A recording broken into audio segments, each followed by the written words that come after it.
Oke, selamat datang di video pembelajaran web development. Nah, di video sebelumnya teman-teman sudah mempelajari gitu ya. Kita udah belajar bareng-bareng mengenai beberapa teori-teori yang perlu teman-teman pahami gitu pada saat kita akan membuat sebuah database gitu. Pada saat kita membuat tabel database gitu. Nah, jadi di video kali ini kita akan berkenalan dengan salah satu metode dalam pembuatan database design gitu yang namanya adalah ERD. Jadi database design metodenya adalah kita menggunakan ERD yang mana ERD itu adalah entity relationship diagram yang mana sebuah diagram gitu ya yang menggambarkan hubungan antar entitas atau tabel-tabel yang akan kita buat gitu.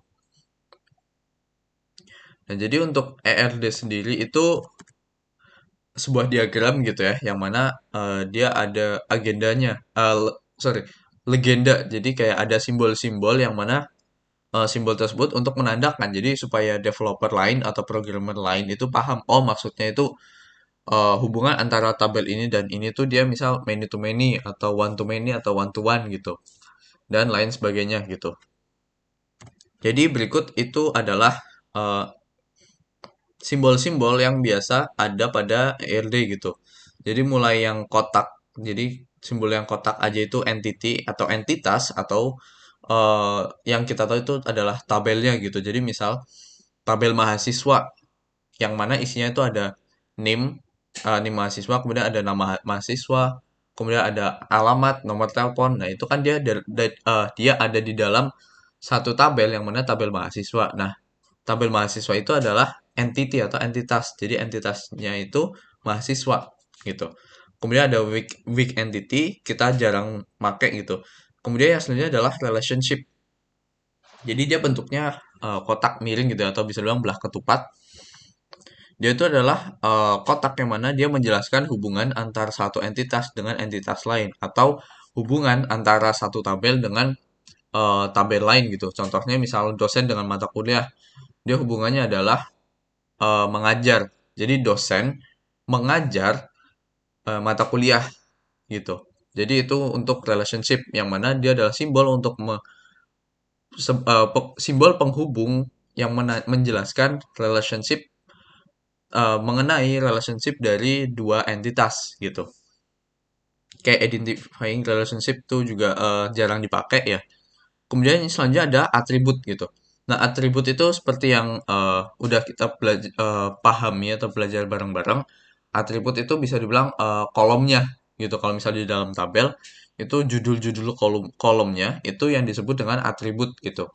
Jadi misal kalau di atribut di entitas mahasiswa itu atributnya adalah seperti yang sudah saya sampaikan tadi. Jadi ada NIM, NIM mahasiswa, nama mahasiswa, alamat, nomor telepon itu adalah atribut. Jadi atribut dari entitas mahasiswa gitu. Kemudian ada yang namanya atribut kunci. Jadi atribut kunci itu pada dasarnya dia primary key gitu. Jadi dari misal tadi ada NIM mahasiswa, nama mahasiswa, alamat dan lain sebagainya. Yang atribut kunci itu yang mana? Jadi otomatis dia adalah si NIM-nya itu tadi kan. Nah, si NIM ini dia adalah atribut kunci gitu.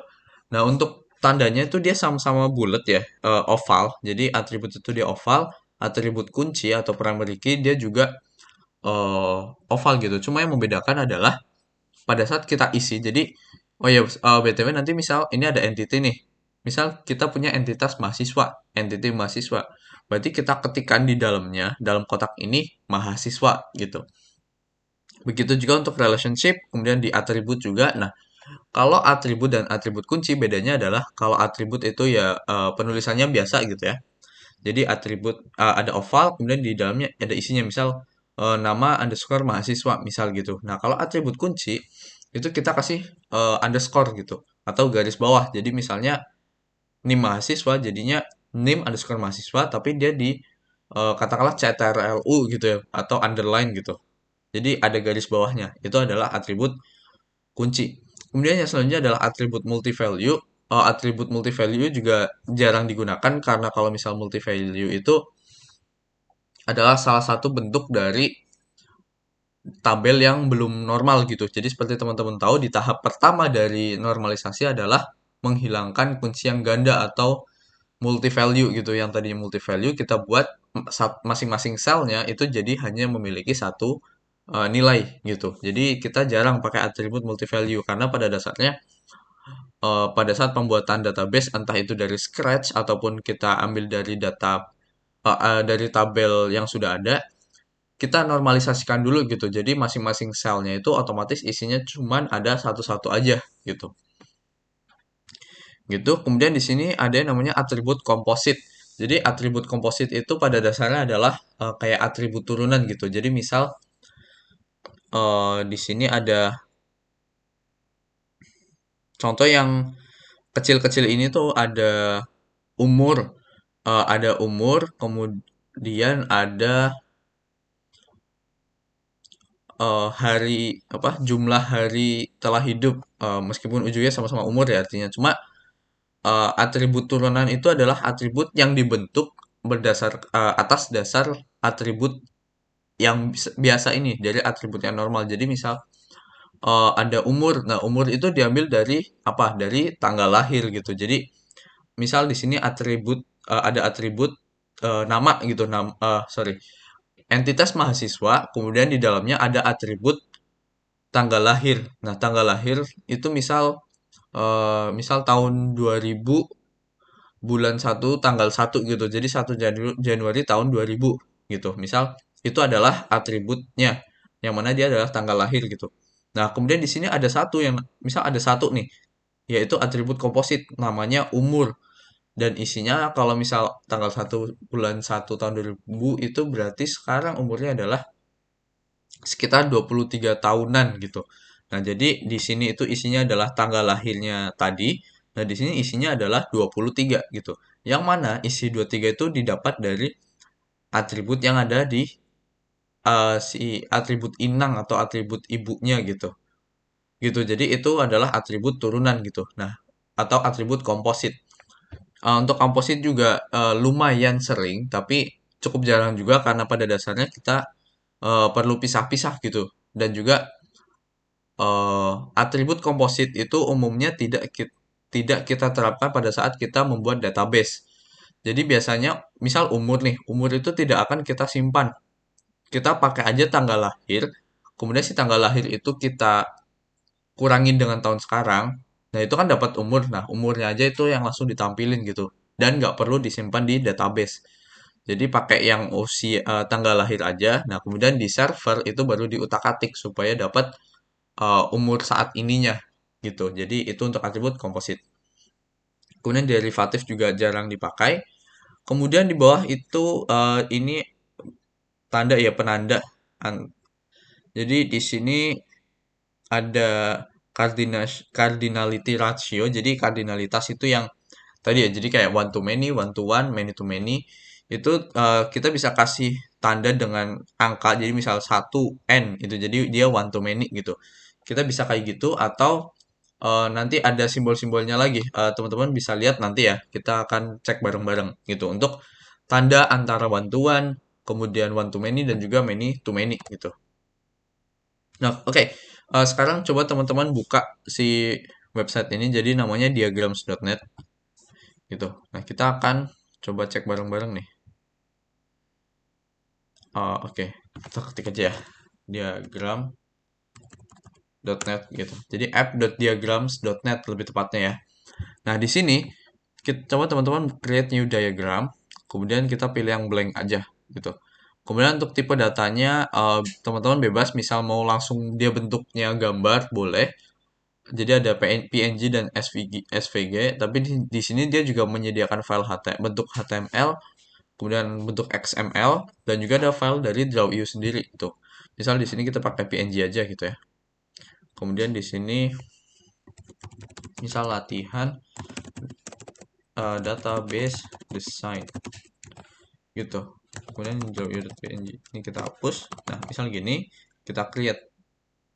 Nah, kemudian kita bisa taruh nih filenya itu dia ada di mana gitu.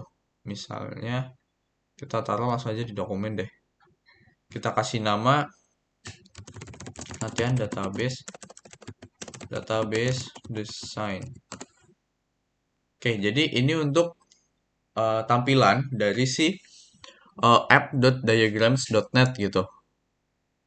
Jadi di tengah sini tuh ada, sorry, di tengah sini tuh ada workspace-nya. Jadi kita akan taruh di sini. Kemudian di atas ada bar yang mana isinya ada beberapa tools. Di sini ada untuk memperbesar kecil, undo, hapus, dan lain sebagainya. Di sini ada waypoints. Nanti kita akan coba satu-satu ya. Kemudian di sini yang penting itu adalah tab sebelah kiri gitu. Nah, kalau misal teman-teman lihat ini kita bisa tutup ya. Jadi misalnya jendela kita tutup. Nah, di sini ada beberapa contoh, ada beberapa tab. Ada Scratchpad, kemudian ada General, ada Miscellaneous itu. Kemudian ada Advanced, ada Basic, Arrows, Flowchart, Entity Relation, dan UML. Nah, di sini ada yang namanya Entity Relation. Kita bisa buka. Nah, di sini itu adalah isinya adalah legenda-legenda yang mana kita bisa pakai langsung gitu. Yang untuk digunakan menjelaskan masing-masing dari simbol-simbol dari ERD gitu. Misalnya tadi teman-teman udah kenal yang namanya entity atau entitas. Di sini ada tuh entity. Teman-teman bisa klik aja atau di drag gitu supaya diletakkan di tempat yang teman-teman inginkan. Misal di pojok sini ya. Gitu. Kemudian kita bisa zoom. Kemudian di sini kita ganti namanya. Misal tadi contohnya kita ada contoh dosen gitu ya. Nih. Jadi kita punya entitas dosen. Yang mana si dosen itu punya kolom, judul-judul kolom itu atau sebutannya adalah atribut. Di sini tuh ada juga nih namanya attribute. Teman-teman bisa klik atau drag ya. Sekali lagi teman-teman bisa lakukan dua hal itu. Kemudian di sini misal kita kasih nama dia nama underscore dosen gitu atau saya sukanya dibalik gini. Dosen nama. Kenapa kalau saya sukanya dibalik? Jadinya misal gini, copy paste. Kita punya kalau dosen itu dia NIP ya. Jadi nah ini jadinya dosen underscore NIP. Jadi apa ya untuk memudahkan saya juga gitu penamaannya. Jadi dosen dosen dosen dosen dosen kemudian tinggal baru belakangnya. Kalian butuh NIP-nya atau butuh namanya dan lain sebagainya itu bisa dipanggil setelahnya gitu. Nah, di sini untuk si NIP itu kan ID ya. ID itu misal kita buat dia primary key gitu karena dia unik. Nah, di sini teman-teman bisa pakai yang namanya key attribute gitu. Nah, teman-teman lihat di sini dia tuh di bawahnya ada garis bawah. Nah, di sini teman-teman bisa isi aja. Misal tadi dosen underscore uh, NIP gitu misalnya. Sorry. Nah,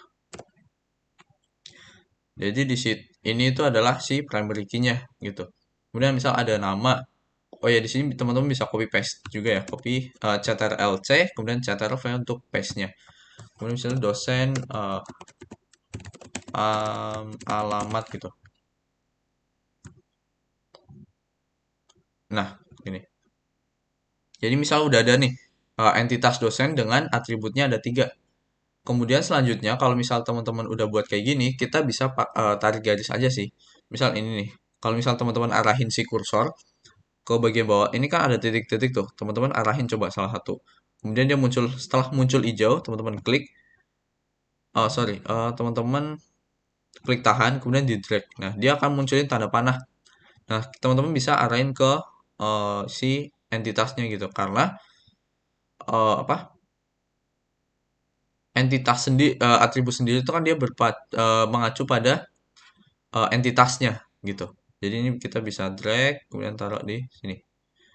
Nah, gitu. Jadi ini sederhananya aja ya cara membuat database design yang mana di sini ada entitas dosen, kemudian di sini ada atributnya yang mana atribut key-nya atau primary key-nya itu adalah si dosen underscore NIP gitu.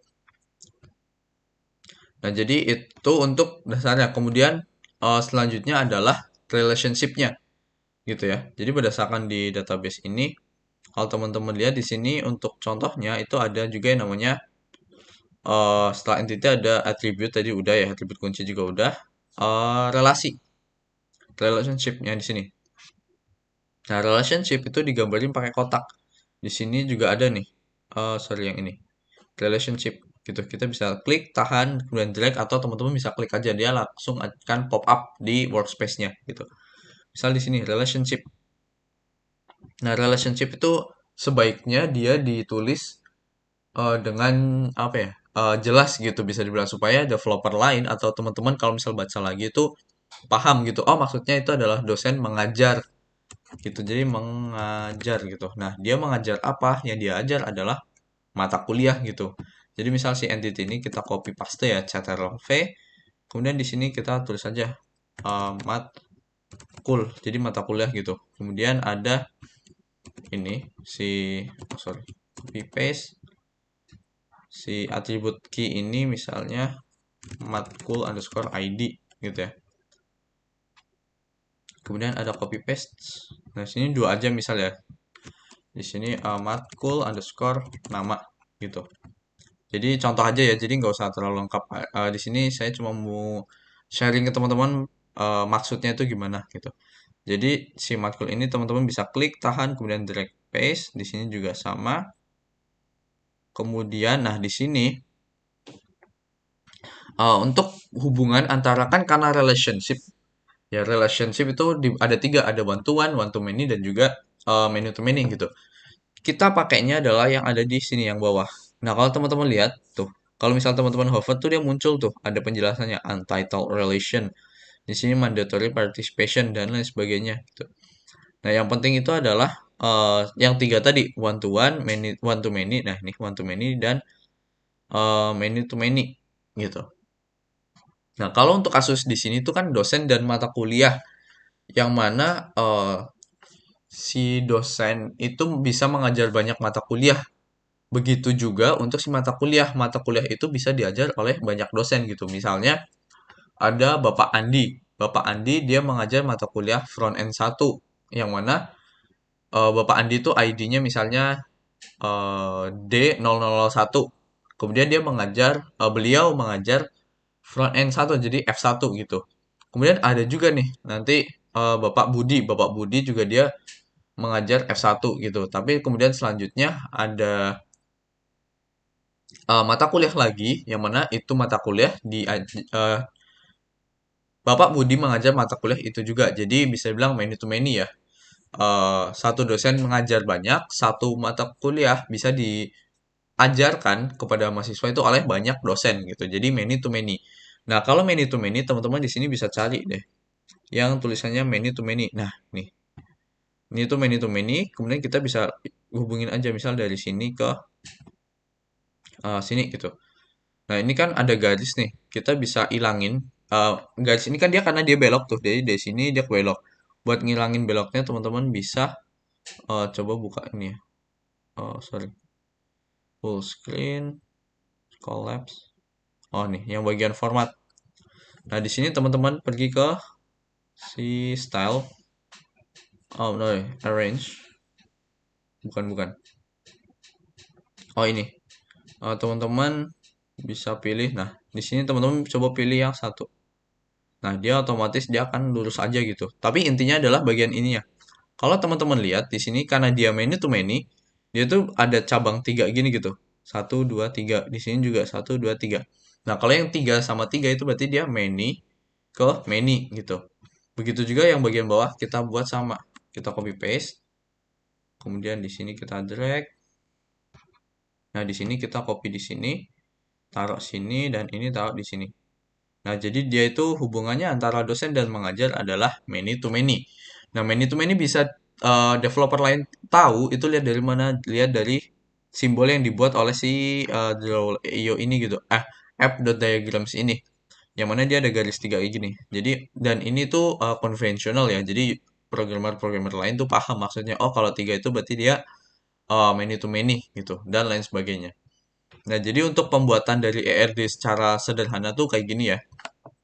Kita buat ada entitas di sini, entitas dosen, kemudian ada entitas mata kuliah beserta atribut-atributnya. Kemudian kita hubungkan ke sebuah relationship yang mana relationship-nya adalah dosen mengajar mata kuliah gitu. Dan relationship ini adalah many to many. Jadi satu dosen mengajar banyak mata kuliah dan satu mata kuliah itu diajar oleh banyak dosen. Jadi banyak dosen mengajar banyak mata kuliah gitu. Jadi karena hal tersebut kita pilih many to many, dan kemudian many to many itu adalah tandanya yang tiga kayak gini gitu. Nah, kalau misal coba teman-teman coba mau cek ya, di sini ada one to one. Jadi kalau one to one tuh kayak gini. Ada garis kakinya dua. Dia itu adalah one to one. Kemudian kalau one to many, gabungan bisa dibilang. Nah, ini dia. Kalau one to many ya. Ini many to many. Nah, ini one to many.